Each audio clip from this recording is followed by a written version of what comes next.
Well, Cleveland looks like they're really gearing up for the postseason now. In my prior video, I told you guys that they're eyeing the situation right now between the Chicago Bulls and the point guard Rajon Rondo, seeing where that's going to go. Maybe ultimately they'll, buy out his contract or trade him, or willing to trade him. And Cleveland is interested in his services. And already Cleveland is very, very close to signing Atlanta Hawks guard Kyle Korver, because of course Cleveland is without J.R. Smith, who had surgery on his shooting hand, I believe, and will be out for 3 months or so.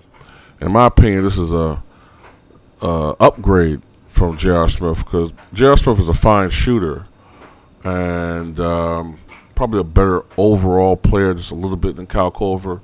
But when it comes to that role of three-point specialist, Kyle Korver outshines J.R. Smith tremendously.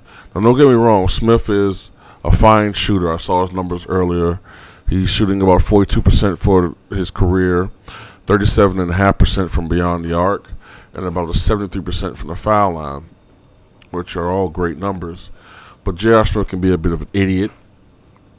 And Kyle Korver, who some people, and I think too, looks a lot like Ashton Kutcher. I just threw that out there. He's a historically great three-point shooter. For his career, he's shooting 44%. I think he's shooting about 44% right now this season.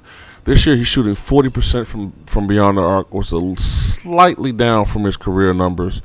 He's a career 43% shooter, and he shoots about 89%, I believe, from the foul line. So this is a guy you don't want to foul.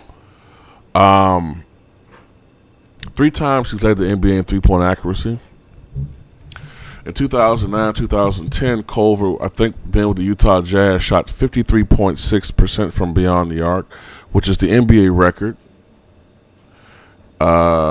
Broke the prior record, which was established, I believe, in the 1994-95 season by Steve Kerr, then with the Chicago Bulls, of 52.4%. Matter of fact, if I remember serving correctly, in 95, Steve Kerr shot 52.4% from beyond the arc. And in 95-96, Steve Kerr was flirting with breaking that record again, his own record.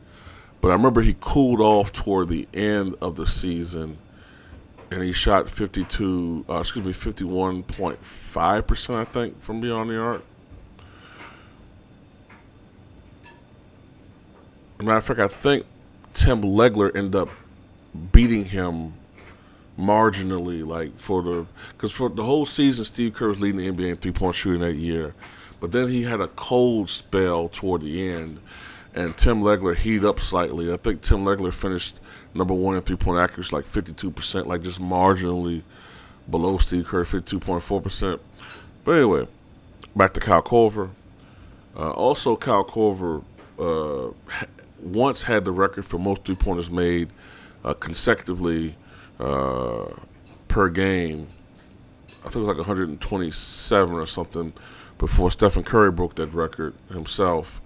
But like I said, the accomplishments speak for themselves. I think that this would be an exceptional upgrade over J.R. Smith. And of course, when J.R. Smith rejoins the team, I guess they'll still have Korver. I'm assuming with a guy like that, you want to have a guy like him in your rotation, and maybe one of these point guards that they have will be left off. But you got to have a guy like Kyle Korver, a veteran. This team, if they were able to get Rajon Rondo and Kyle Korver,